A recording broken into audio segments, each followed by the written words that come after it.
Welcome, everybody, to 52 Living Ideas. Delighted to have John, as always, and he's going to be talking about attention and Huxley's Island. Take it away, John. Thank you. Welcome back, everybody who is returning. Welcome for everybody who is new. Today we are talking about Huxley's Island and the idea of attention and or presence, you can say, or being here now. Keep in mind that this is not a book review. I'm only using this as a contextual reference for the idea of attention. I'm going to summarize relevant and necessary plot points and I guess why I extracted the value of attention or the topic of attention out of Huxley's Island. Now, Huxley's Island follows the story of a Western man named Will Farnaby. And we later learned that he was actually essentially a representative for an oil company. And he deliberately shipwrecks himself on the island of Pala. It's called the Forbidden Island, for like nobody is allowed there because they want to westernize that area of the world.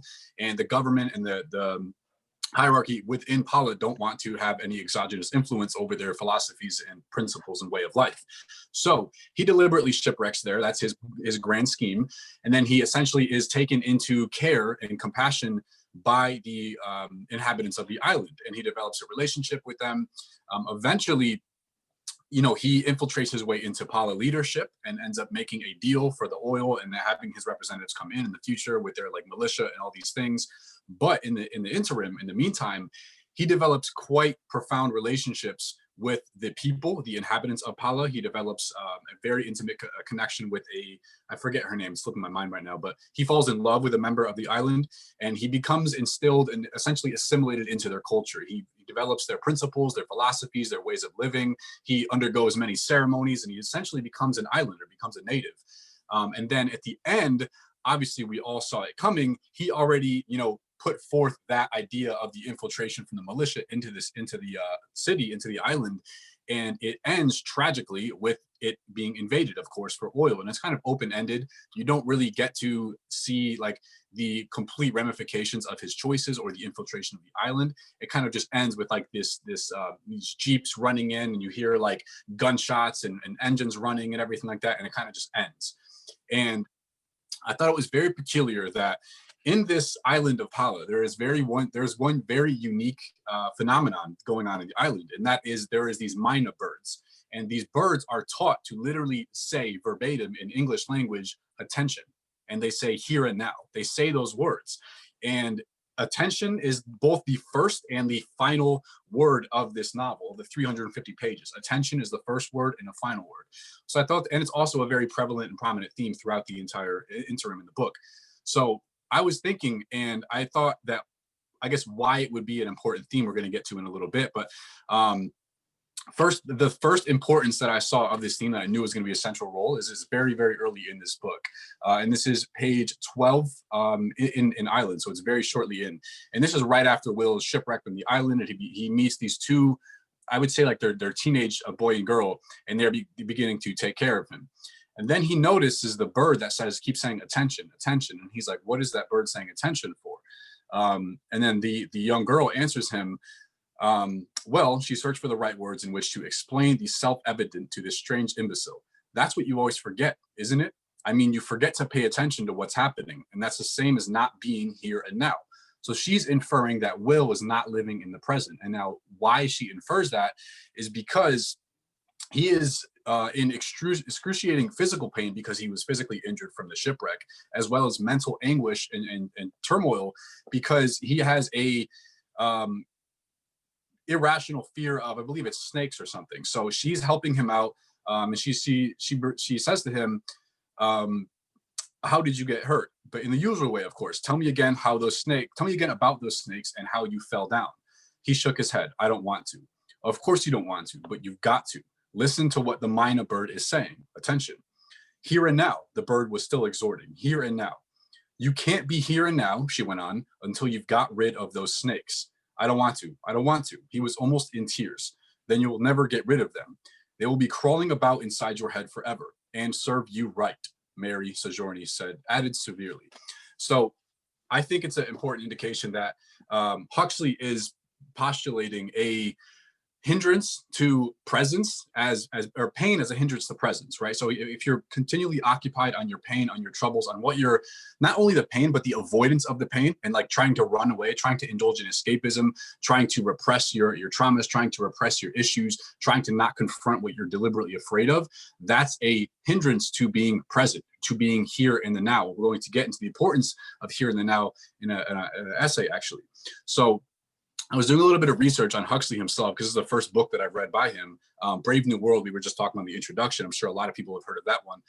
He's also wrote several others, but I was doing a little bit of research on him, and I learned that he was a proponent of something called the Alexander technique. And the Alexander technique is a technique founded by this guy named Matthias Alexander. I think it was like 1960s or 30s. I don't remember exactly.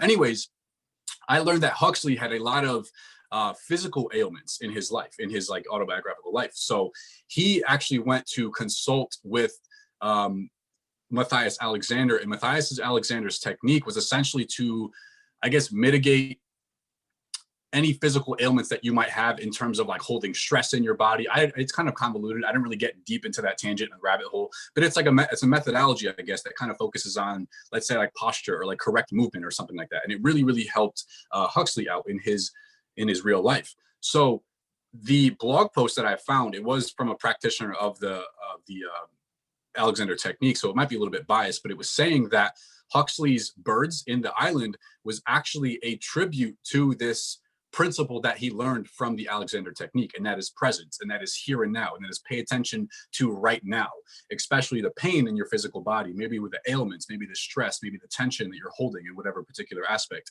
So I was doing research to try to validate this purported claim, and I found that Huxley actually wrote an essay, I guess, kind of praising the Alexander technique. And in it, he came across a very philosophical outlook on, I guess, freedom, I would say, which is kind of paralleled in the story with Will and in his autobiographical life as well. So I'm going to read a little bit of an excerpt from that right now. And this is from Huxley about the Alexander technique, which is about presence and awareness and attention. So Huxley says, freedom is of two kinds: the freedom from unnecessary interference on the part of other people and external circumstances, and the freedom from unnecessary interference on the part of the less desirable aspects of our own selves. So internal and external freedom he's talking about. The first kind of freedom, external, is so precious that men have been ready to kill and be killed for the sake of civil and political liberty, to work like termites in the hope of achieving economic independence, and to spend untold treasures of time, thought, money, and energy and resources to control the natural forces. But precious as they are, these outward freedoms are never enough. Those who are not free from themselves, from the internal world, can never fully enjoy the blessings of freedom from external tyrants. A man may live shielded from nature by an advanced technology, protected by good laws from the assaults of criminals and the encroachments of government, and preserved by want an adequate income, yet remain in bondage to bad habits, psychosomatic disorders, and a neurosis, which renders him as odious to himself as he is intolerable to others. So I think he came across a little bit of this, the importance of this internal freedom from his autobiographical experience, right? So he says psychosomatic disorders. I didn't really look into his ailments per se, but it sounds like he had kind of some issues that he would mitigate with the Alexander technique. And he continues, he says, F.M. Alexander has devoted the greater part of a long and fruitful life to the task of showing his fellows how to maintain, and when necessary, how to restore the proper use of the self. So he's like I said, postulating awareness as the key indicator to internal freedom. That is the pathway to internal freedom. So he's saying we do all these things, we kind of have this internal freedom mitigated, external freedom already handled. We already go to great lengths to accomplish and tackle that, but we still lie at there's still a significant void in our lives if we neglect the other side of the polarity. And I do see a very, very large parallel to this particular essay about F.M. Alexander and Island, about attention, because in part of the story, there's a inhabitant of Pala, the island, and they're explaining a little bit of their island. And they say, just men and women and their children trying to make the best of here and now instead of living somewhere else, as you people do, mostly in some other time and some other homemade imaginary universe. And it really isn't your fault. You're almost compelled to live that way because the present is so frustrating. And then he follows and he says, And it's frustrating because you've never been taught how to bridge the gap between theory and practice, between your New Year's resolutions and your actual behavior. So theory and execution, there's a gap, and that's the reason that these psychological disturbances manifest in terms of limiting our internal freedom. And in this essay, he continued, and it's almost a direct parallel to what he's talking about here in Island. Freedom from the tyrants within us is the prime goals of all practical philosophy, all religion, all education, all applied psychology. So all intellectual pursuits are to mitigate and the freedom from internal tyrants. He says, unfortunately, it's a good deal easier to define an end than devise the means whereby that end may be reached. So that's in his essay. And again, like I said, back to the story, it's frustrating because you've never been taught how to bridge the gap between theory and practice, between resolutions and behavior. So it's kind of an interesting parallel that I found between this actual autobiographical essay about F.M. Alexander and the technique and the actual fictional realm of Paula. So in the next part that I want to talk about is I think the importance of attention. And I think it's under a lot of speculation in terms of why this would be an important theme in this book. You can extract in a lot of different autobiographical examples, but I think in particular, if the main character, Will Farnaby, was present in his decision-making processes, if he was aware of his ailments, if he was aware of the things that he was trying to run from, for example, we just mentioned the snakes and the physical pain and the ailments. There was another instance in the book where he had an internalized guilt complex because he admitted to, I think he had an affair. He cheated on his wife, and then he told his wife, this is before he got to Paula, he told his wife drives out in the rain, she ends up getting in a car crash and dying. So he had a lot of internalized guilt over that. He never addressed it. He repressed a lot of that. So therefore, in Huxley's philosophy, he was never truly able to be present, to live in the here and now, because he had these psychosomatic disorders, these psychological turmoils that he was repressing and burying. He was never addressing them. So moving on to one last thing that I want to read from the story itself, and then we'll get into the application. This is a part of the story where Will Farnaby was able to assimilate, like I said, the culture. And this is from I don't know if it was particularly like a religious handbook, but it was some handbook of principles that he found from an inhabitant of the island, from one of the locals. And he was reading it, and he was just like pondering on the thoughts. And it says, good being is knowing who in fact we are. And in order to know who in fact we are, we must first know moment to moment who we think we are and what this bad habit of thought compels us to feel and do. So momentary awareness of our decision-making, awareness, here and now, attention, right? That's why the birds are echoing this phrase constantly throughout the island. And the next part that I want to read is, it says, good being is in the knowledge of who in fact one is in relation to all experiences. So be aware in every context at all times, and whatever creditable or discreditable, pleasant or unpleasant, you may be doing or suffering. This is the only genuine yoga, the only spiritual exercise worth practicing. So again, going back for a second, good being is something Will Farnaby was never able to address, never able to have in his possession, because he was running from these physical ailments, from this fear of snakes, from burying his guilt, from probably feeling guilty. I would assume, again, it's speculation because the novel ends on such an ambiguous note, but I would believe he had internalized a lot of guilt from developing relationships with these people, developing love and compassion for these people, and then he secretly had a subvertive plot all along, right? So he betrayed them from the beginning, and then he went on to assimilate their culture. I would assume, maybe proposing my own philosophy on that would lead to a disturbance in terms of guilt, right? So he would regret his past decision because he was only thinking as a shill. He was only thinking in terms of selfishly, hey, I can make profit off of this partnership, this exploitation of this island's natural resources, and I'm only thinking for myself, because he had no connections, because he distanced himself with everybody to deliberately shipwreck himself on this island to further his own selfish ulterior motives. So moving on to, I guess, the practical application of what we can learn here to awareness and presence and here and now, you can say. Firstly, I think this is something that is most effectively, if we are to approach this good being, if we are to approach this, being here and now, being compassionate with ourselves, I think this is most effectively executed, I would say, in solitude. For going back to this psychological principle handbook that we have from Paula says, good being is knowing in fact who we are. In order to know in fact who we are, we must first know moment to moment who we think we are and what this bad habit of thought compels us to do. So how would we know who we think we are? I would say we have to isolate ourselves from all other exogenous influences and encouragements to determine our own internal vocalizing mechanism, right? Determine our own conscience, our own intuition, what we truly want. Because we know when we go out in the world, we entertain all these roles. We entertain all these expectations of behavior. We might even contrive or fabricate an identity to appear more desirable or more compatible with other people, or to win validation or social esteem, or to advance ourselves in our career. Or we might just have influences from other people who might encourage us to do a particular thing, act a certain way, behave a certain way, right? So I think this is most effectively, like I said, accomplished in solitude, because you're removing yourself from all those external influences and you're asking yourself, okay, who am I?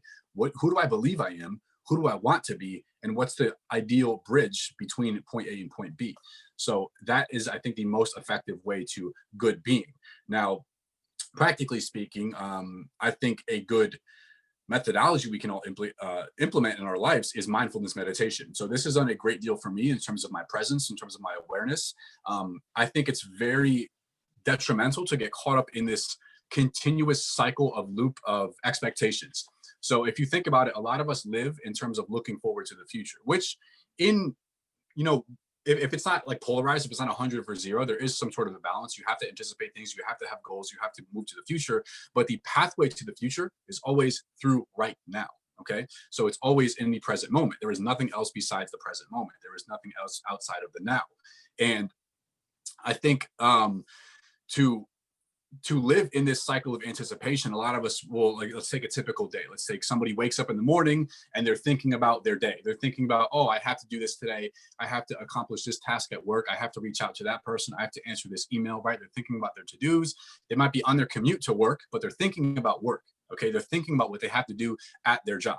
When they get to their job, they're doing their tasks, but they're kind of on autopilot. They're kind of just mindlessly executing these things. Oh, this is another day at the office, another day here. I'm just doing these things. I'm just conditioned to do this. But their mind, their attention is not in the here and now. It's not on the work. It's on what am I doing after work? It's on what am I eating for dinner? It's on who am I going to see? Who am I going to reach out to after I get out of work? Maybe I'm going to catch up on my show, right? It's just continually this cycle of perpetuating your attention into the future, and it's never on the now. And then, of course, when you get out of work, you're eating dinner, you're seeing that friend, but then you're thinking of, okay, what do I have to do before tonight? And then you're trying to go to sleep, but then you're thinking of the next morning again. So it's this eternal cycle of always having your attention on the next task, and your attention and the beauty, the magic, the rewarding neurochemicals, the rewarding memories and experiences you are robbing yourself of the present moment, because you are not paying attention to the now, because you're always looking one step in your future, in your immediate future, mind you. So I think that's a trap that we all can get into, and something to, I guess, circumvent the propensity that we might fall into this trap is, like I said, mindfulness meditation. That's done a great deal for me in terms of momentary awareness of my decision making. I personally notice a benefit, an empirical example of an increased reaction time, in terms of, like, I have this external stimuli. I'm not going to react to someone. I can choose to respond to someone in, like, the most effective way. So that means I'm not going to respond emotionally. I'm not going to get upset with somebody. If somebody would yell at me or scream at me or come at me with a very, upset manner, I would think about what I'm going to say and respond in the most effective manner, right? I'm not just going to mirror off them and react to them. I'm going to respond to them. That's a distinction there. So I think I'm more mindful in my activities from this practice of meditation.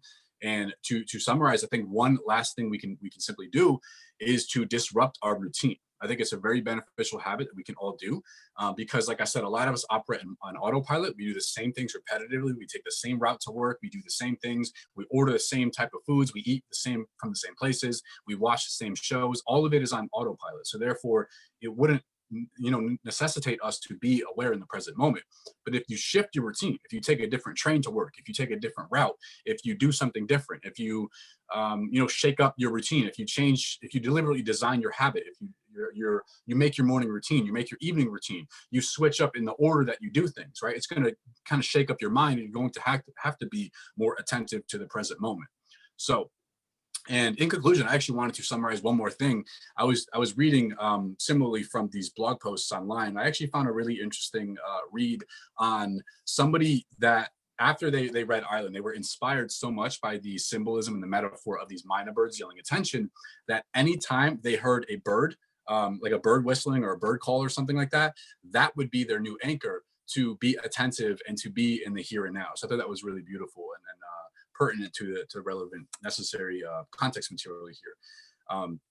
So yeah, with that said, I'm going to pass it on to Shrikant to moderate Q&A. All right, folks. So what we have found is that we found that there is a better way of doing Q&A, and that is to do it after breakout rooms. So what we'll do is that we'll go directly to the breakout rooms, discuss all these amongst ourselves, then come back. And when you come back, we're going to do Q&A. So you go ahead and type exclamation mark. You start by talking about your takeaway, and then you can put a question on the floor. You can do both, or you can do just takeaway, or you can do just question. Okay, but that will be after doing all these discussion with everybody, and then coming up with a question that really matters to you, or coming up with a takeaway that captures everything that you're walking away with. Okay, so that's what we're going to do. So I'm going to start the breakout rooms now. Questions? Yes. So go ahead and let's talk about the questions. Go ahead. Okay, so first question is actually a favorite quote of mine from Socrates. And he says, "The unexamined life is not worth living." What does that mean to you, and why do you think he said that? The unexamined life is not worth living. Second question, what are some methods that you have used to become, or do you think would be helpful in becoming more attentive to the current moment and being more present in our lives? What are some methods to be more present? Third question, why is it harder, do you believe, if you even agree with that statement, it's harder to be more aware of our lives and it's easier to live on autopilot? Why do you think that is the case? Okay, give me just a second. I'm going to put all of those in the chat. So you're welcome to copy it and take it with you.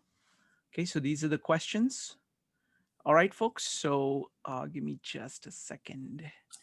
Too many windows here. Sorry about that. Okay, there. All right, I'm starting the breakout rooms now. We'll be back in 20 minutes and then we get to share our takeaways as well as questions. Folks, so welcome back. Welcome back. So now it's time for takeaways plus questions together, okay? And John will be responding to everything as people say it. So we won't wait till the end for this. So this is the format. So you can go ahead, share your takeaway plus question, or you can just share your takeaway or just the question. All three options are open to you, okay?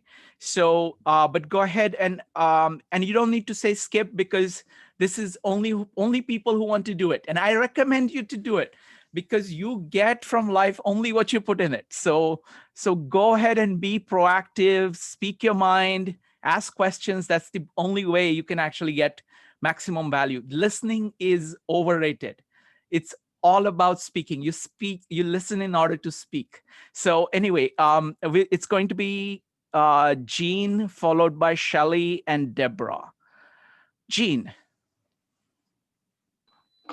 Yeah, it's pretty interesting. We talk about the, examine the life, and I think the question we were discussing is, I think I'm reading the book Flow. Actually, I found it's quite interesting, talking about consciousness, how the attention actually start with consciousness. Then the self actually is create the relationship, how we relate to other people. And this consciousness and self actually create this circle. It's kind of like that circle. So it's very easy to self-reference to make yourself very correct. But I think it's very important is what do you use to examine your life? That's the key. Examine life is worth living because it increases your consciousness. That's make you more aware of what you're doing, how you live your life. That's make it more meaningful. But the question is, how do you examine your life? What tool do you use to examine your life? That's maybe the reason we're studying philosophy, because we are trying to acquire some kind of philosophy as a tool to examine our lives, to make it make sense of all the things we are doing or living the purpose of life. And I think it's very important. And a lot of we also discussed some. Jeff mentioned about the actions. To me, I think once you change inside out, your action will change, your behavior will change. I believe the consciousness change, everything will change automatically. Wonderful. Thank you, Jean. John, what are your comments or thoughts on that? All right. So firstly, everybody knows here, I brought this up multiple times. My methodology to examine myself is this and this, pen and paper. Very simple. When you write out your thoughts, when you write something down, your thoughts are staring back at you. Okay. They are practical, they are tangible, they are concrete, they are physical. They are no longer in this ethereal conceptual realm with amorphous potential. You don't really define exactly what they are when they remain in your head. When you journal, when you write things down, whether you have a prompt or not, whether you are trying to answer a question, whether you are examining your point A, exactly where you are in great detail, being honest with yourself, being vulnerable, writing down, okay, here's my weaknesses, here's where I'm really messing up in my life, here's my strengths, here's all of my internal feedback, plus you couple that with external feedback from the real world. That for me is a methodology that I use to examine my life. And then I contrast that with my established ideal that I redesign every single new year. And to your second point, I completely agree. I've done a topic discussion before on cybernetics, where it's exactly as you're saying. If you change this internal world, all of your external results will change. We actually talked about this with Midsummer Night's Dream and self-worth. If you believe you're worth something, if you believe you're capable of something, if you believe you deserve something, your actions are going to be harmonious with the necessary intermediary constituents and elements to derive that practical reward from the world, right? So it's all congruent, right? It's all like it's equal. It's all internal versus external. It's perfectly a mirror. I think you always get out of life what you expect out of life. Wonderful. Next up is Shelly, Deborah, and Kevin. Shelly, go ahead. Okay, great. Thanks. John, this has been awesome. I'm so reading this book. It wasn't even on my radar. And I keep saying I'm not buying a new book until I finish reading the books I've got. And yet I keep finding new books I need to buy. So one of the things when you get ready to read Brave New World, there's some really interesting parallels just from the little bit that you told me. And I'm not going to go into it so I don't run any surprises for you. But okay, so here's the comment I had. We had some really great discussion. I was in Jane's group. We didn't even get off the first quote from Socrates. We spent the entire time talking about that. So John, here's my comment, and I would love a response from you. So Daniel Kahneman in his book, Thinking Fast and Slow, he says that we do not know ourselves like we feel we know ourselves. And so if your primary method of self-evaluation is being alone and only introspection, which I think that's a valuable part of it, but my thought is that you can't have actual great perspective on yourself. You can have maybe some perspective, but you're not going to have really holistic perspective. And the impression I got from you was that, and I could have been hearing you wrong, was that that's really your primary way. So how do you gain perspective when your internal self is incorrect? And it's not incorrect in super significant ways. Like clearly, if you have no self-worth, you can come to your own opinion that in your own time, maybe that you do, if you think about it long enough, read it long enough. But there's other things that might be valuable that you will never gain perspective on unless an external person, someone who loves you and values you and wants the best for you, is providing feedback. So what are your thoughts on that? Very, very good insight. I kind of wrapped up Jean's comment, or that my answer to Jean with that. I think it's important to couple that internal feedback with that external feedback. I typically, honestly, would agree with you that I primarily verify myself through internal feedback. So it might be a little bit biased. You're absolutely right. I might have some like clouded judgment in terms of my personality, in terms of my strengths, weaknesses, etc. But I think the more data that you have, I think personally, in my own, it could be biased, but my own opinion, the more data that I have of myself internally, I feel the more accurate it's going to become. I don't think it's going to become more biased. I think I'm more bias with the less data, if that makes sense. So practical example, making this tangible. If I ask myself, how did I do over this past 2020? How was my year? What were my wins and losses? Like if it's like if I don't have a lot of data, if I don't have all my journals, if I don't have my daily routines and rituals all tracked, I think it would be very biased. I think it would be very clouded. I think it wouldn't be that reliable, right? Whereas if I have data on every single day, it's like a microcosm and then into a macrocosm. I have all of these constituents, and I look at the patterns, because within each of those days, within each of those 24-hour segments, I'm operating on a lower level, you could say. I'm kind of immersed in my tasks. And then on an upper level, I'm reviewing it. I literally psychologically phrase it as if I'm doing a report on somebody, like a different person, like third person. I say, okay, this person needs to learn these things in his life. I couple that with the external feedback that you're talking of. I do completely see merit and utility in that. For me, I try to tackle that with honest and vulnerable communications and relationships and discussions with people. It could be in a significant partnership. It could be, hey, what am I doing wrong? What are my strengths? What are my weaknesses? You can also examine the type of people that I'm usually attracted to or have an affinity with, and ask them things and have vulnerable conversations.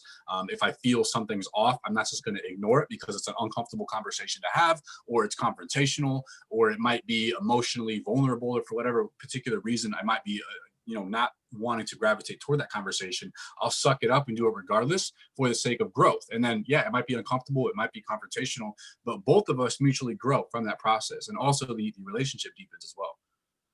Wonderful. So next up is going to be Deborah, Kevin, Joe, Judith, Jyoti, Becky, Mark, and Jep. Deborah, you're next.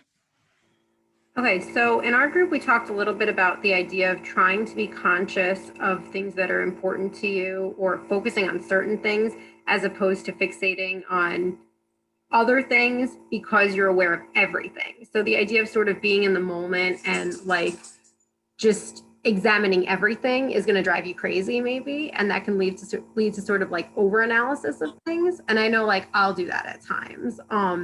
But I think that we also talked a lot about this time during the pandemic and how it sort of forced people to examine things in a way that they didn't before. So I was thinking like our actual activities and experiences have been somewhat limited.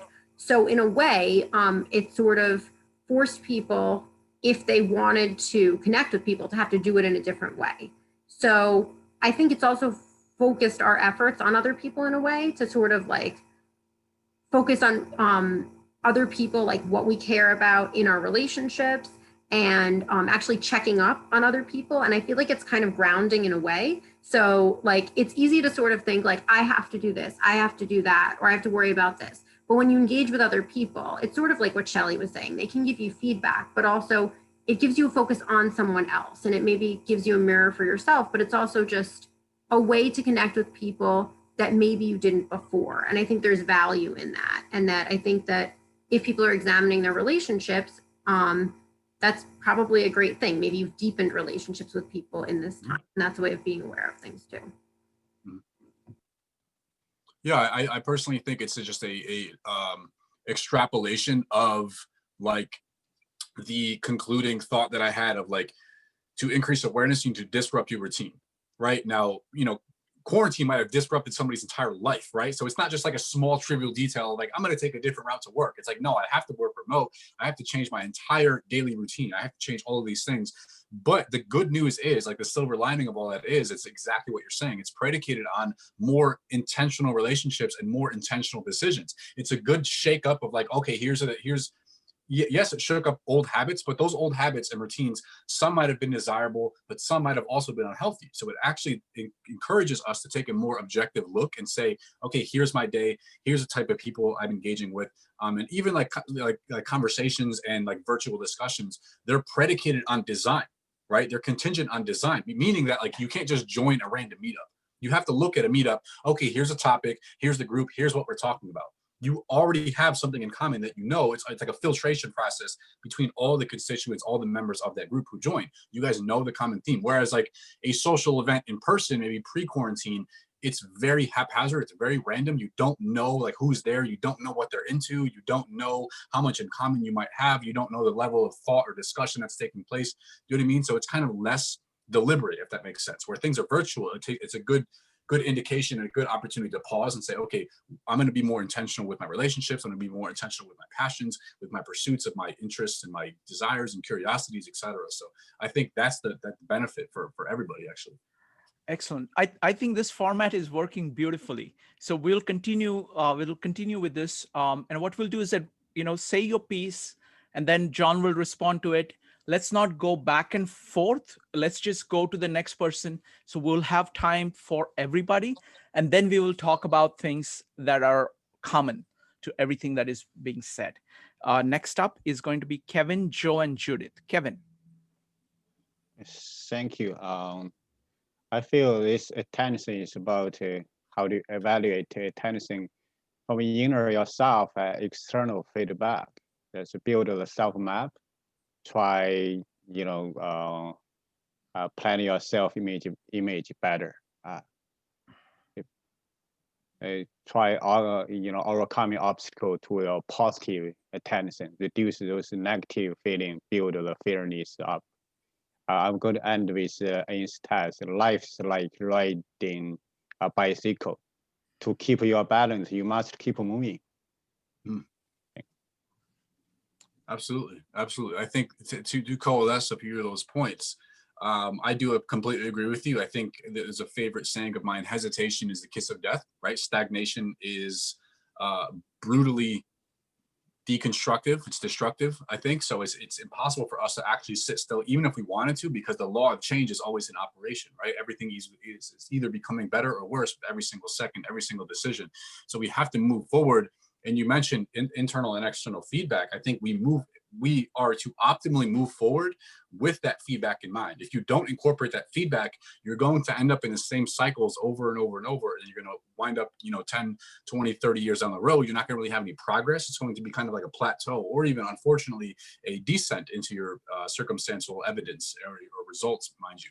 So I think we should keep moving forward, as you said, with this analogy of the bicycle, while incorporating that feedback so we can move forward and upward, if that makes sense.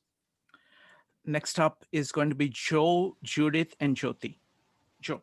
Yeah, I mean, there's actually been, you pretty much covered a lot of what I was even just going to speak about. But the idea, though, about the present moment and living in the present moment as a way of, everybody talks about living in the present moment as this ideal. And sometimes I also think that it causes us to stagnate. And specifically, I'm thinking even career-wise, people get into routines. They go in, they're constantly in this present moment, but they're not necessarily thinking about what's next. And that's kind of like that. I understand incorporating feedback into that process is the way to kind of counteract that. And you talked about even disrupting your routine and things along those lines. But how do you make sure you're not, essentially, isn't it dangerous to be only focused on the present moment? And I often hear this as something that is used, with people that are trying for self-help or whatever it may be, is like, you're really, you need to be present. But I see that as like kind of detrimental in many times, even though it causes a certain level of anxiety to kind of be forward looking. But I often find it to be, a lot of colleagues of mine are very pleased with the present moment and content, but they're also becoming complacent in that process. So, I just wanted to make a comment about that.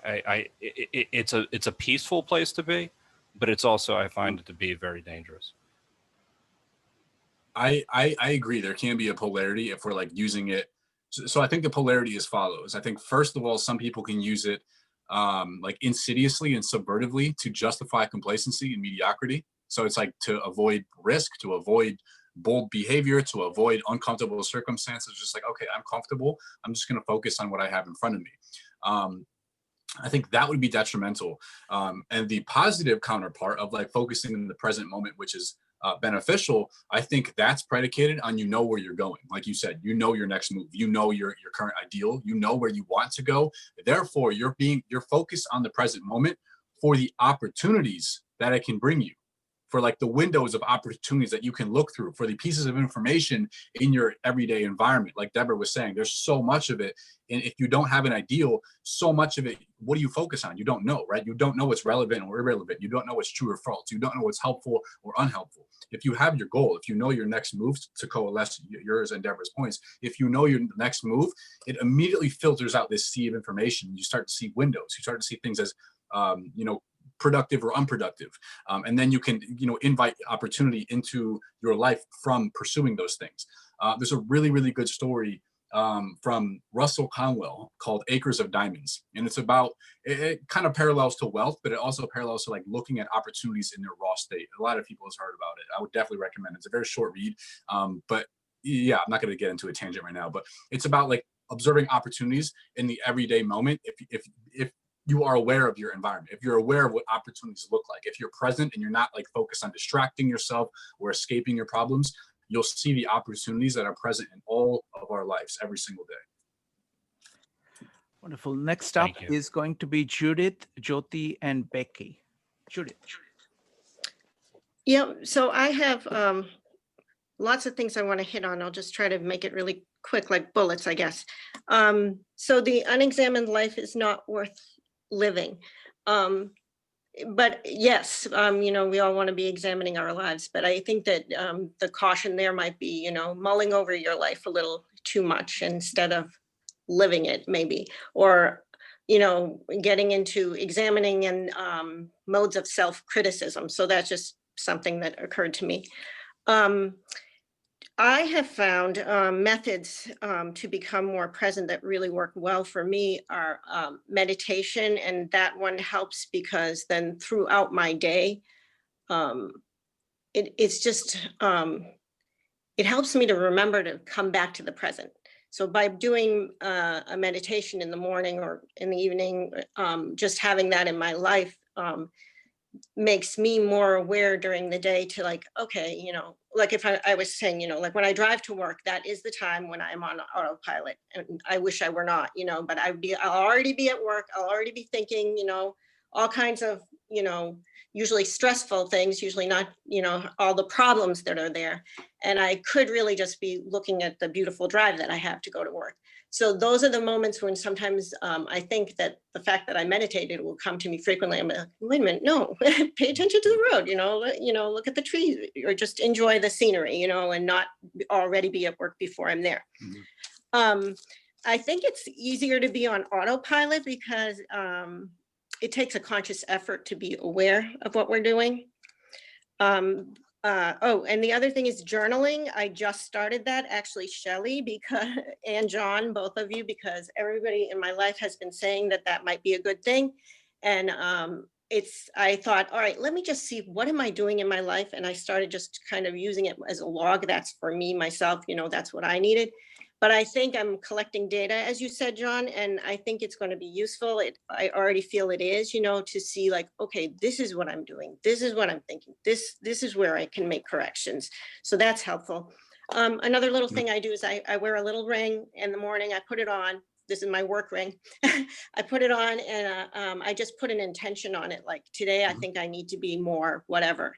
And I want, today I'll be more generous. Today I'll be more patient. Today I'll have attention, so that's something I find helpful because actually during the day I do look at it and it does bring me back to those things.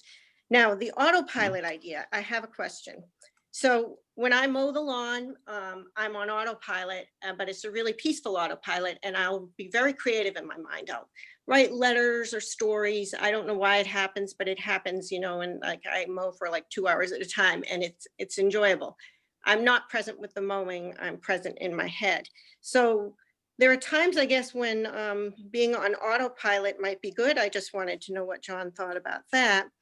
And also I wanted to ask John, when using your journal, like how often do you look back? Like how do you use it? You don't just write and then leave it behind. You must be reflecting back. And what increments do you do that? Or how do you decide when or where you want to look back to see your progress? Mm-hmm. I think I covered everything. Thank you. Okay. Yeah. There's a lot.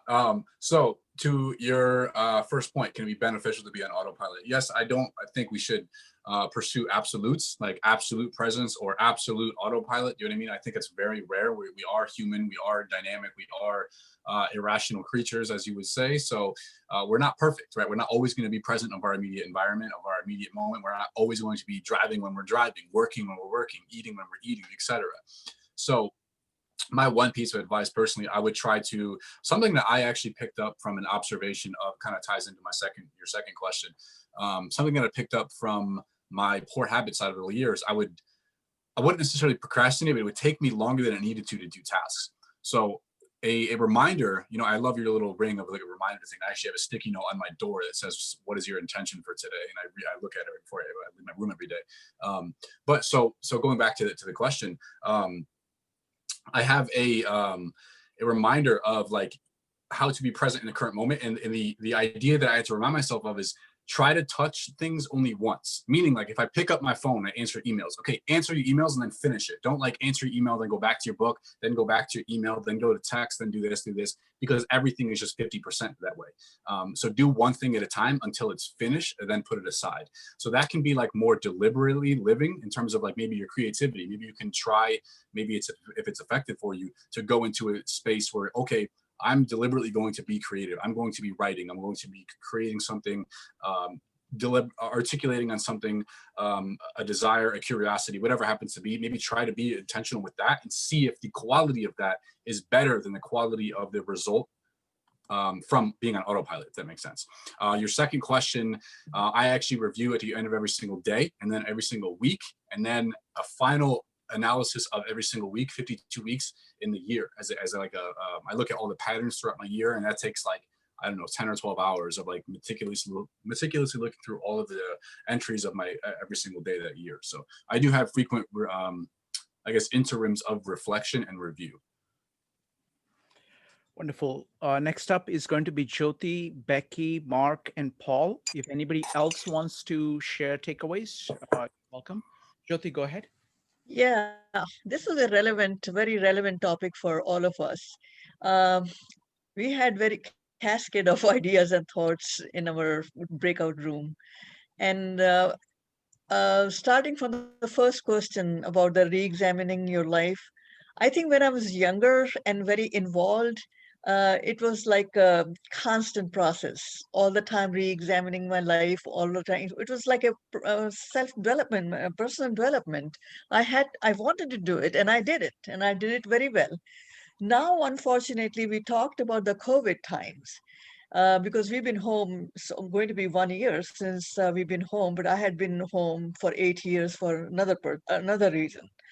So I'm very structured during the day, but I was telling my group, what I do is I probably do more or less the same kind of things every day, but I change the schedule.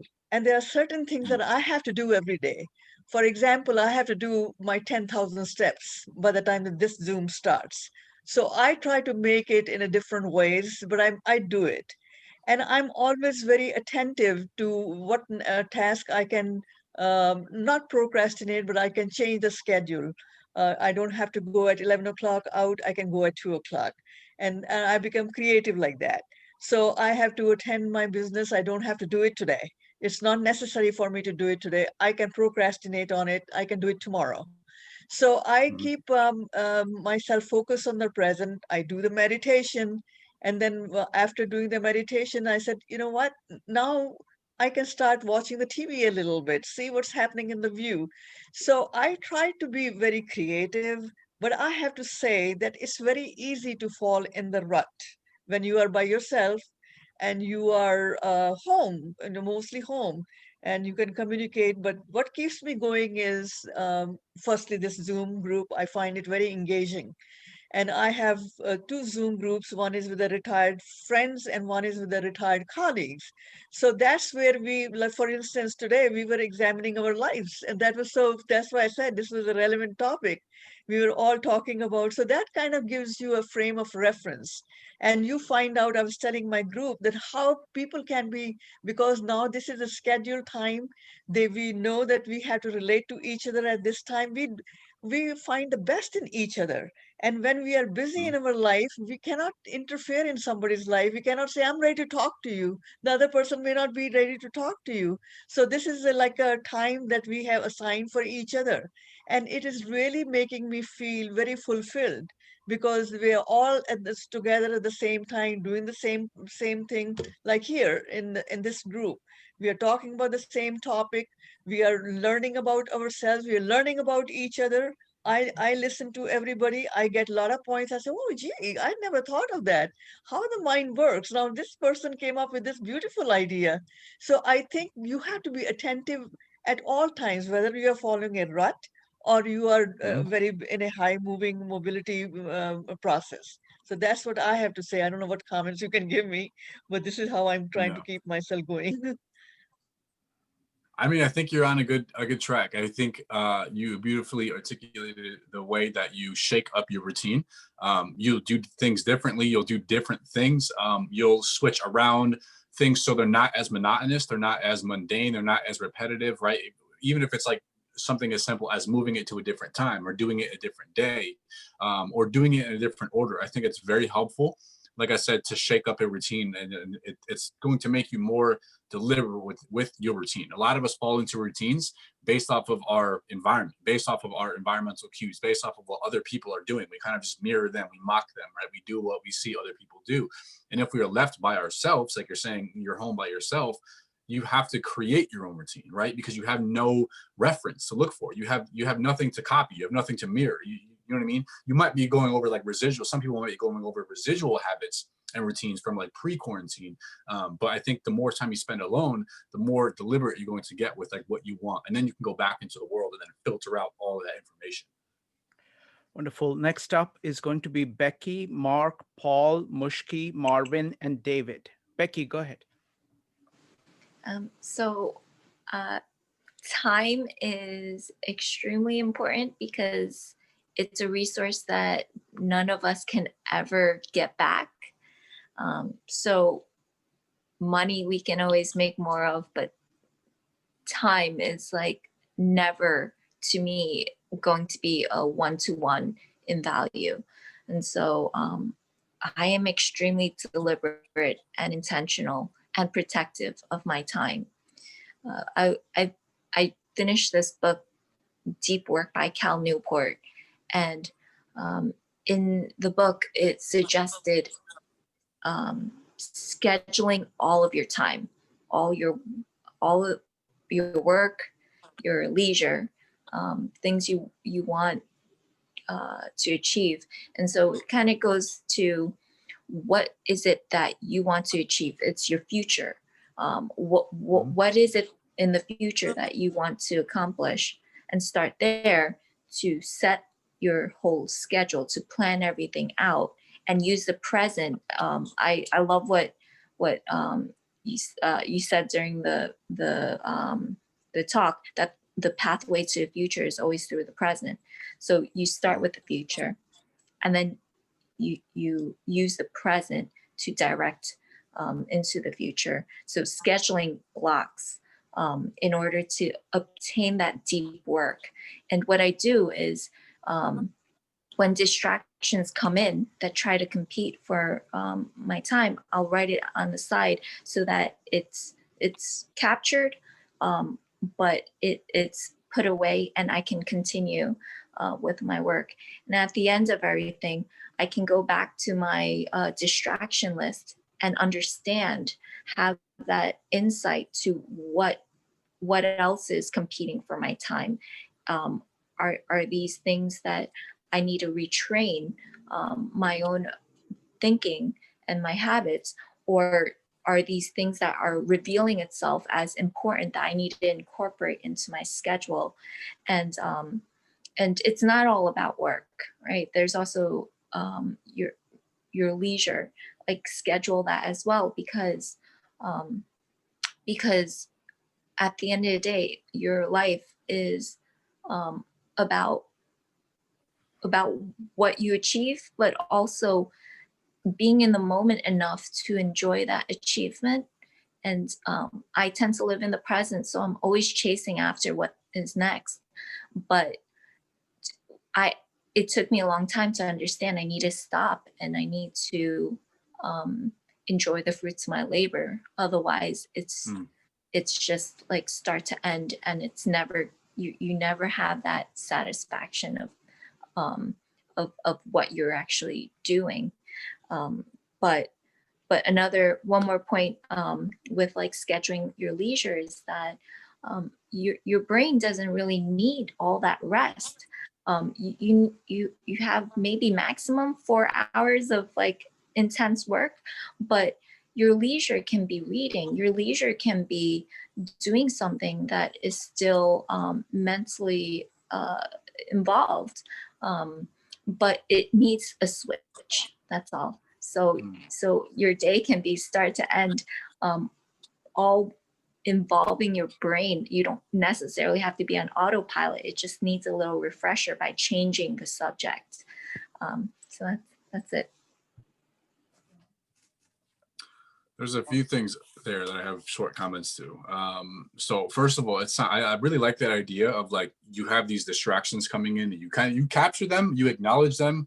It's kind of like the process of meditation. You acknowledge them, but you don't really entertain them. You're just like, okay, I'm going to capture you if they might be necessary. They might be just random trivial residual thoughts from like a conversation you had, or just some random neurons firing. They might not be important, but they also might provide value. They might be like a creative breakthrough, right? They might be an urge of intuition or insight or something that might be worth looking into in the future. But I think it's very important that you have it structured.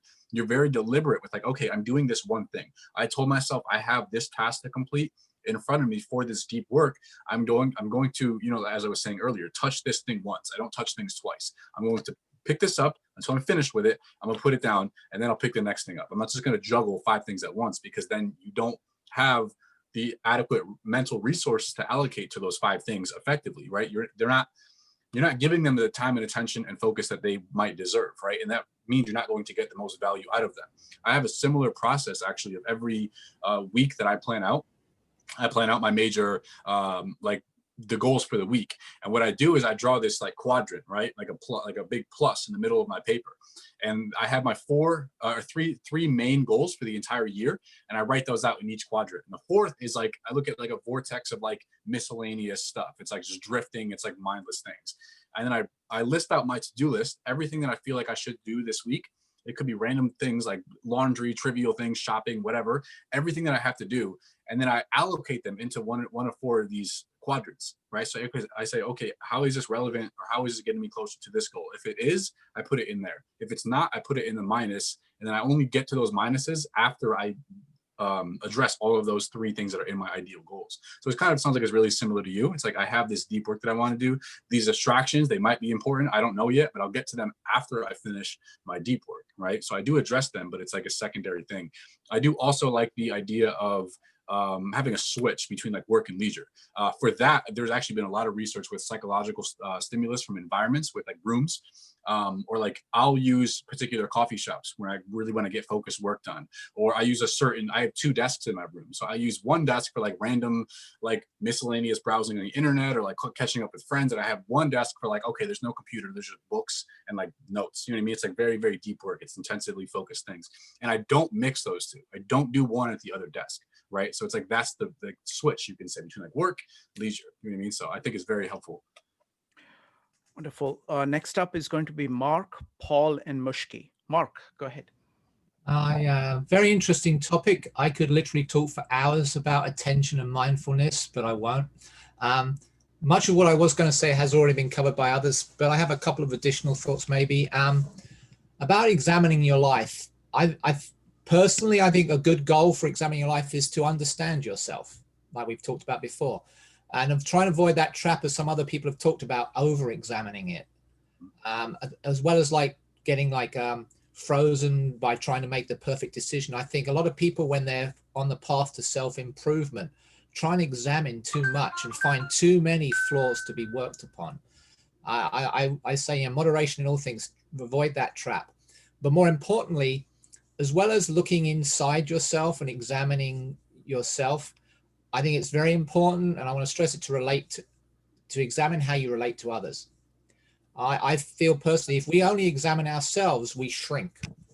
We expand when we include our connections with other people. That's just the nature of most human beings. So I think it's very important to re-stress what some other people said about that.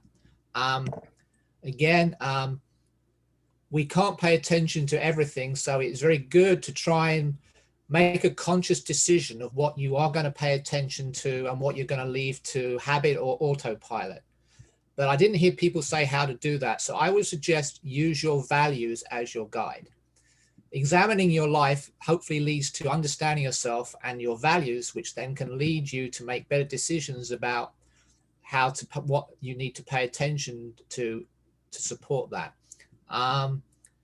Joe mentioned something about the trap of complacency when practicing mindfulness and being in the moment.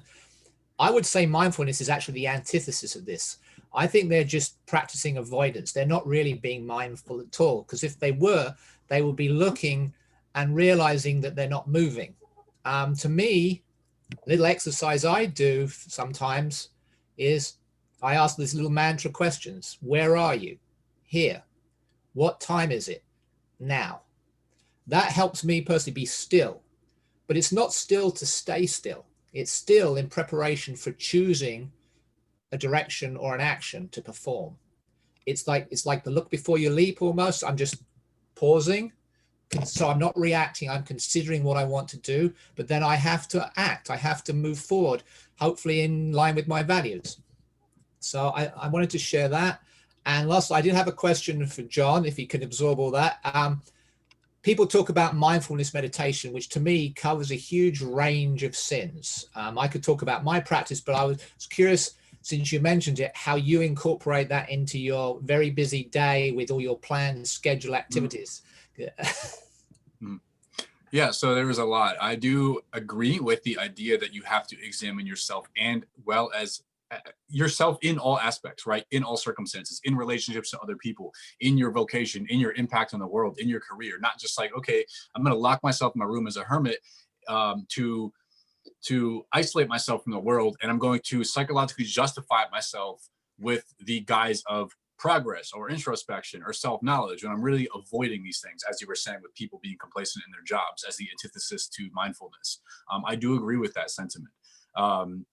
Another one, use your values as your judge in terms of, or your guide rather, in terms of judging the validity of options in front of you and opportunities, and whether you choose to engage or not. I do strongly second that statement. The next one, how do I, use mindfulness? So I have a practice of meditation every single day as a discipline. I try to personally scatter this out throughout my day. So sometimes I'll be consistent with it throughout, like, okay, every morning I'll do this thing, I'll read this, and then I'll make breakfast, and then I'll meditate, and then I'll read, I'll do these things. But sometimes throughout the day, I'll notice myself getting, my particular trigger is when I feel myself like being more reactive and less responsive to the world. Then I'm like, okay, I need some space to myself. I need to meditate, right? If someone's like yelling, or if someone's like in a bad mood, like I brought up in the presentation, if I'm trying to mirror that, and if I feel like an urge of like, oh, I want to attack back or retaliate, I'm like, okay, I need to pause. That's when I know, like, my mental battery, so you might call it, is running thin or running low, and I might have to recharge myself in that moment. So then I'm like, okay, when's an immediate time I can find solace or solitude, and I'll go and meditate in that regard. But also, in everyday activities as well. Like I said, I'll try to shake up my routine as much as virtually possible. I'll take like 3 or 4 random different routes to the gym every day. You know what I mean? Like different things. I'll walk a different route in the supermarket. And I try to be really mindful of like, okay, I love that. What time is it now? Where am I here? I love that. It's like, in this moment, where are you? For me, I take 3 deep breaths. That's like my grounding anchor. I breathe 3 times very deeply. I close my eyes, I open them, and I act like this is the only moment that exists. And then I try to be very, very, very deliberate with what I'm doing, why I'm doing it. And yeah. Wonderful. Next up is Paul, Mushki, and Marvin. Paul. Yeah, thanks. The words I've heard so often of the Socrates quote, but tonight the little group we talked about them, they changed me completely about these words, and I will explain what I mean by that. Partially things Laura said, others said, but the words struck me tonight: examined and worth. And those words are so value laden, and so they have an air of judgment about them that I picked up on more than I hadn't had before.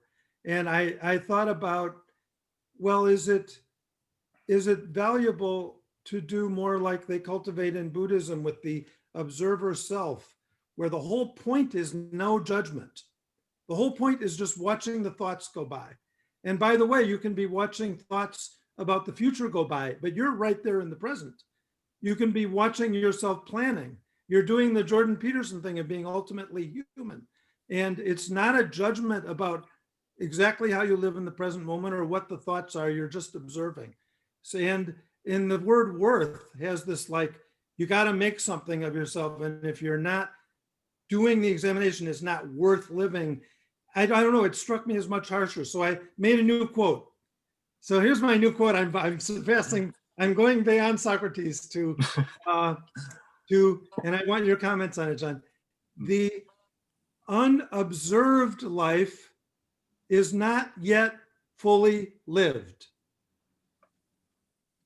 because we're only observing, we don't need to make judgments, and we're not fully human unless we're having that part of ourselves that's metacognition.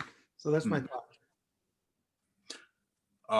I agree with that statement. I do like that sentiment. I think it's like you said, it's not yet living, because if it's unobserved, you don't have feedback, right? If it's complete autopilot, if it's complete proximity, if it's complete, like, just go with the flow, I'm just going to continue this life path forever. If it's unexamined or unobserved, whatever, word you want to use, whatever verb, there's no feedback. There's no corrective action. There's no, coalescing it with, okay, here's my ideals, here's my values, as Mark was just talking about. Here's my principles, here's my desires, here's my curiosities, here's my strengths, here's my weaknesses. If you never do that, you're never looking at like a comparative analysis of like the current trajectory and your ideal trajectory. I've said this before, the odds that you just randomly go through life and end up in the ideal career, ideal relationships, ideal social situation, ideal, material wealth and success that is going to be satisfactory for you and leave you fulfilled and proud of yourself, of your accomplishments by the end of your life, the idea that all of that happens haphazardly and randomly is absolute zero. Okay, absolute zero. You have to observe it. You have to analyze. You have to look at it in conjunction with your ideals, your aims, and correct course along the way with, as we mentioned, it's been a recurrent theme throughout this, with both internal feedback and external feedback. Next up is Mushki, Marvin, and David. Mushki. Hi. So the unexamined life is not worth living, but also, like Mark said, the overly examined life is also in a sense not worth living. So my question is, so what happens when you examine yourself and you gain a strong sense of self-awareness? You realize, oh my gosh, so many shortcomings, so many years to work on this. How do you not then spend all your waking days working on yourself to the point where you can't even have fun in life and you just reach burnout and end up self-sabotaging? Very good question. I think I can ask a question like that myself, because I think I might be on that side of the spectrum. I spend a lot of my life deliberately analyzing like my flaws and like trying to make constructive action in terms of how they are going to address a weakness or a unmet need or unfulfilled desire or unexpressed curiosity, right?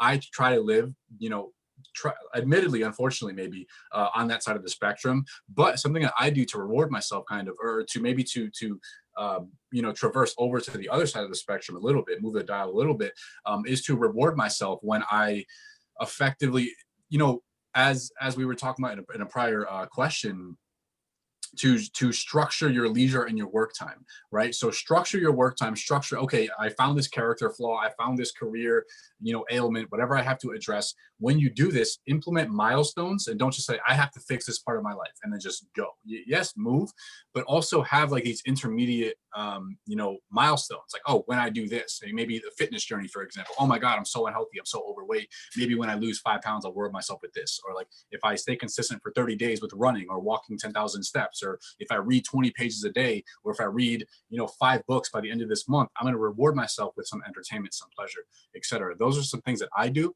I might be a little bit polarized though, in terms of like how I do things. I'm pretty much all or nothing a lot of the time, unfortunately.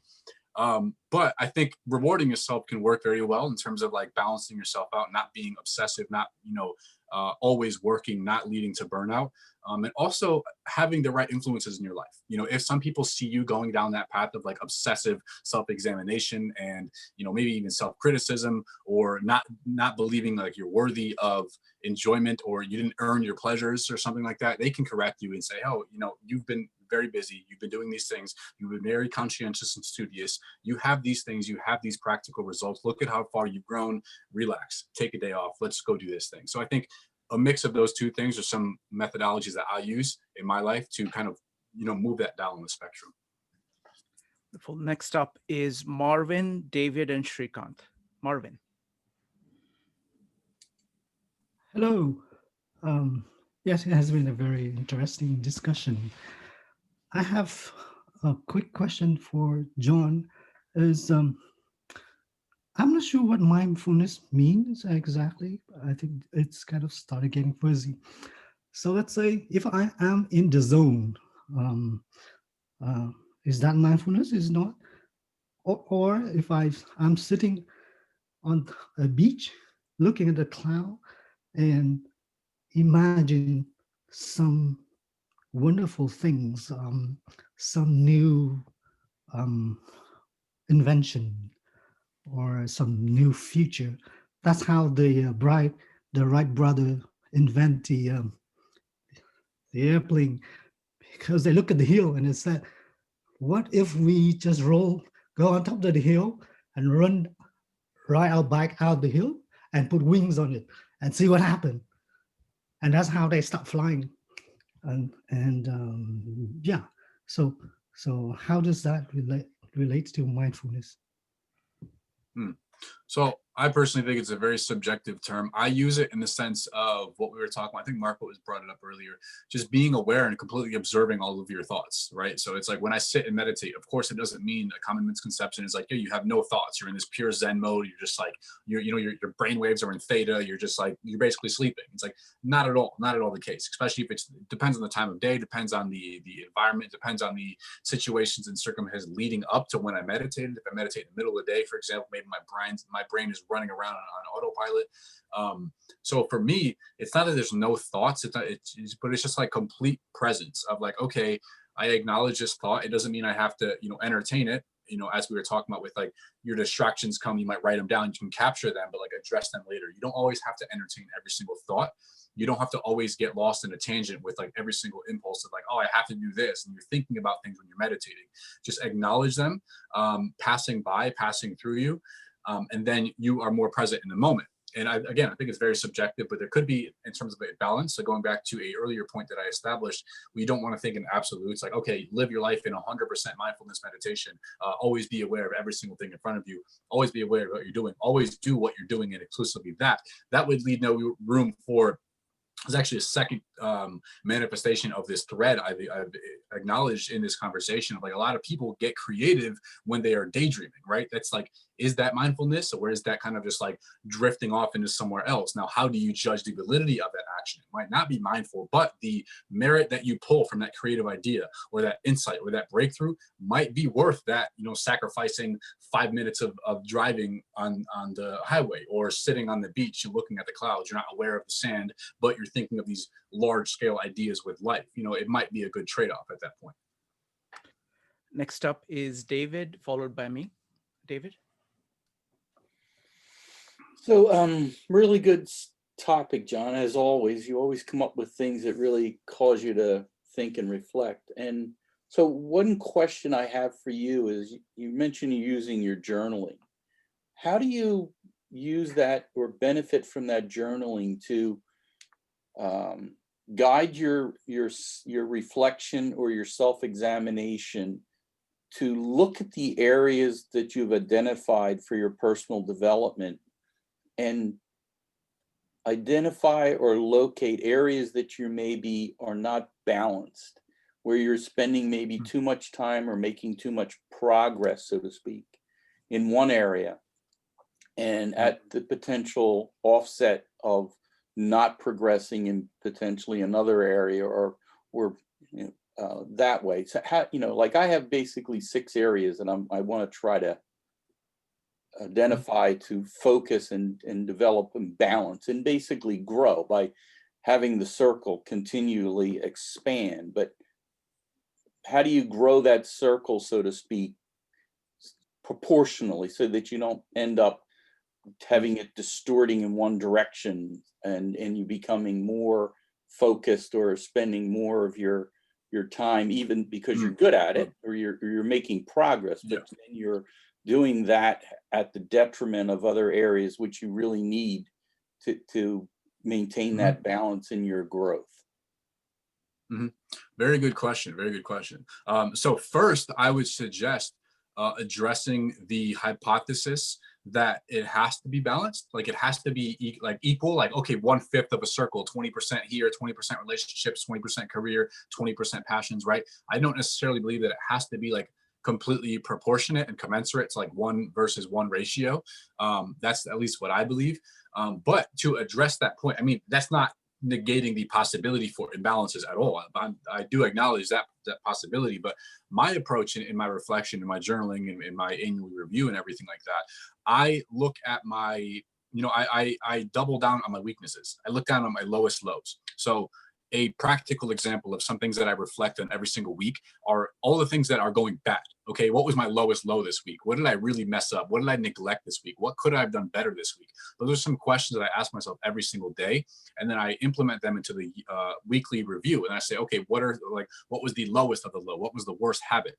All of those negative things, right?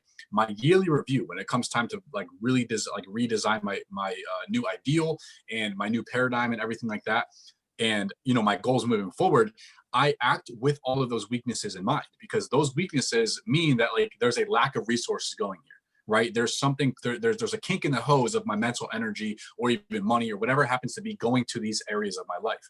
And that would be leading to an imbalance, obviously. So that doesn't mean I have to take away from the things I'm doing great at. It just simply means I have to, simply focus more, be more deliberate, pay more attention, be more aware with my lowest lows, with my negative traits, with my weaknesses. And then what I do is with all of those weaknesses, I try to find patterns throughout the year. So I have 52 weeks of these weaknesses, right? Of all these bad things, lowest low, worst habit, what did I neglect, etc. I try to find things that I said more than once throughout the entire year. For me, that's a psychological pattern. It's a phenomenon. If it's a repeated phenomenon, it's a pattern. It's not anomalous. It happens multiple times. Even if it's like twice in January, once in April, once in August, for me, that's a pattern, okay, because it repeated itself. So that means it's an unconscious thing expressing itself through some mandated behavior because it's trying to address a need or desire, right? So it has a use there. But for me to address it as an imbalance, I tend to focus on my weaknesses. I tend to double down on my weaknesses. I let my strengths just go as they are because for whatever reason, if I'm trying to go in that direction, I feel compelled to do so because it's rewarding, whether, tangibly, materialistically, financially, or emotionally, or spiritually, or in terms of my purpose or my values, as Mark is talking about. But I tend to focus all of my growth, especially in the new year, and my goals, establishing my year with my weaknesses. So I simply flip them. Okay, if these are my weaknesses, if these are all the things I'm doing bad, what are the circumstances? What are the people? What are the books? What are the environments? What are the behaviors? What are the disciplines that I can do to correct this? So essentially, what's the opposite of this behavior? And then I flip it, and then I try to deliberately involve myself with circumstances, with people, with books, with opportunities that are going to help me address that thing. I also set it as the background on my phone, so I have a constant reminder on what to focus on and be aware of in the present. So wrapping all that up in short, I focus on my weaknesses. I focus on my lowest developed traits and attributes of myself. I know some people do it differently. Some people choose to double down on the strengths. That's fine with them. But for me, I like to be more well-rounded, as you're saying, more balanced. And I look at my weaknesses, I look at my low points, and I spend most of my effort on those until I can address them. Wonderful. So John, I have a few comments. Very interesting that you brought up Alexander technique, Huxley and Alexander. Just yesterday, I was watching a video of Julian Jaynes talking at a conference for Alexander technique practitioners. Wow. Now, Julian Jaynes has the most profound approach to self-awareness and consciousness and attention that I've ever seen, okay? And it's such a simple approach. He thinks that self-consciousness is you creating a mental space between stimulus and response. So you were talking about not being reactive. So there is stimulus. Stimulus will always hit you. Self-consciousness is actually creating a mental space inside your head where you take that in, and then what he calls is analog I narrating itself in the mental space, where you're actually saying, you know, what do you think? What do I think I should do? What would happen if I did this? What would be the consequences over time? So you're kind of projecting in time. So in this mental space, you're actually processing the stimulus. And then your response is actually not just a reaction to the stimulus, but it is using this means of shaping that. And he thinks that that is consciousness, that is what it means to be self-aware, self-conscious, living self-consciously. Otherwise, you're being reactive. And he thinks that language is crucial in the process. And he thinks writing is crucial in the process, because what writing does is that it takes this narration that is going on inside your head and puts it out, externalizes it, so you can look at it and you can compare it to reality more easily, because you're not just working in your head. It is a way of getting a distance, and then you include that into your mental space. So it's a very powerful way of looking at it. And so he was lecturing at this Alexander technique. And I have actually looked at Alexander technique. So let's do this. I've never done this before, but let's try this. This is kind of in the tradition of, there is a book I found. I went through many books on Alexander technique. I found this book. I'm not going to recommend to you because I just checked up on Amazon. It costs like $780. Okay, it's like it's out of print and stuff like that. So I'm not going to recommend it. But it's very simple technique. Okay, so folks, I want you to sit down or stand up. Okay, in a very relaxed state. Okay. And Alexander technique is very simple. Okay, it is difficult to actually, make it a part of you, but the beauty of it is that it's very simple. It consists of these 1, 2, 3, 4 directives. Okay, 4 general directives about your body. Okay, it's all about body awareness. Okay, so the first directive has to do with your head. Okay, so imagine that your head, there is a string attached to somewhere over here, and it's being pulled up. So imagine your head going up and forward very gently, not being pulled, but just kind of rising up. Okay, so that's the first. So head goes up and forward. The second directive is now focus on your back. Imagine your back kind of lengthening, following the head, and broadening. Okay, now look at your shoulders. That's the third directive. Imagine the shoulders going straight out. Okay, just not up, not down, but just straight out. Okay, and then lastly, imagine your legs just kind of releasing out towards the ground. Okay, and you just run through this sequence, and you will notice that a lot of the tension just disappears. So let me go ahead and repeat. So head up and forward, gently, very gently. You're not pushing anything. All these movements are, you're just working with your body. Your spine just follows the head. It lengthens and the back broadens. The shoulders go straight out, relaxing, not going up, not going down, but just straight out. And legs kind of fall away towards the ground. So what this is this is a very relaxed kind of a posture. Now, this is a very simple version of Alexander technique, but you can see changes in yourself you can see a poise that you yourself will feel of your body. It's very powerful. So I would definitely recommend checking that out. Okay. So that was my thought. Now, John, do you know what you're going to do in 2 weeks from today? Not yet. Probably Shakespeare. I haven't decided yet. Okay. I want to tell you, for Shelley, do you know what you're going to do 1 week from now? I do. Tell me. We're doing something I'm calling forced action. So we laid the foundation to be more aware and understand who you are. And now that we know who we are, we're going to learn how to forcibly take action in the areas where we have fear or anxiety, or where we're not achieving the outcomes that we want. Wonderful. There are 2 incredible meetups this weekend. The first one is a student of Julian Jaynes. I'm going to talk to him about the core ideas of Julian Jaynes, what I talked about right now briefly, about this analog eye, narrating yourself in the mental space and how that creates consciousness. He's written 18 books so far, and he's written extensively on language, of how we learn concepts of consciousness using metaphors from physical action. And this is a core part of Julian Jaynes' work.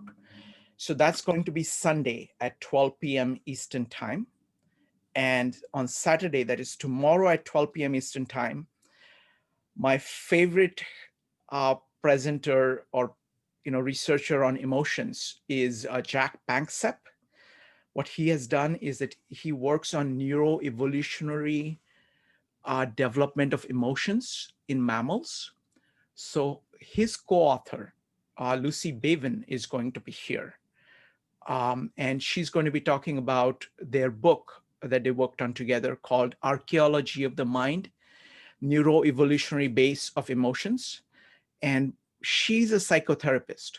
So what she's going to do is that we're going to be talking about these 7 emotional circuits that Jack Panksepp discovered using kind of neuroanatomy, neurochemical base, affective results, as well as behavioral things. So using every means, it's the most solid scientific way of looking at emotions.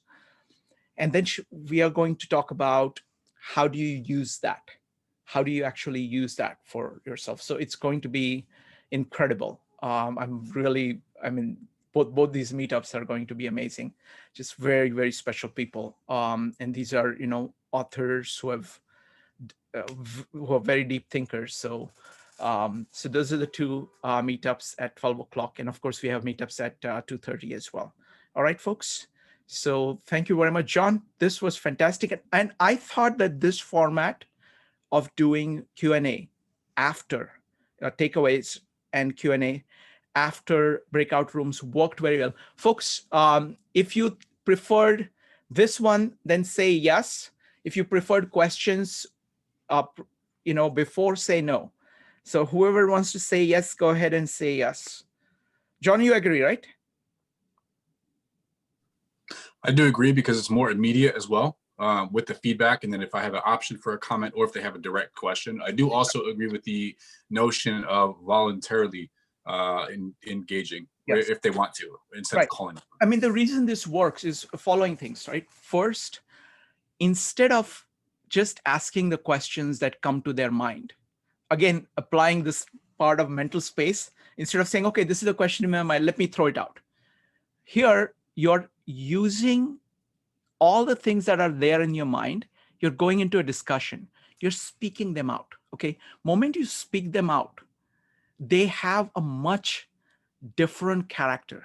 You can actually look at it. You're actually posing that question or comment to these 6 other living human beings, and they are going to respond to that. You're going to be able to reflect on that, reflect on what points that they are putting together. And the result of all of that is what you are able to offer in your takeaways.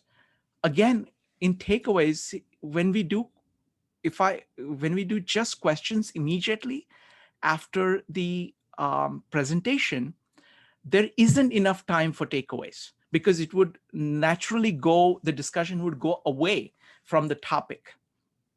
This time, the takeaways are shaped by the discussion that has happened. So they are far more targeted. And then you are asking the question, which is your best considered question. And then John doesn't need to wait till the end to respond to all of it, because we have created the time now. By shortening the first part, we have created the time for John to respond to it.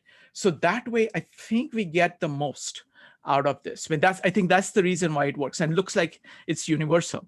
So I'm very glad that this is a new innovation, and we're going to use that across the meetups. All right, folks. Good night.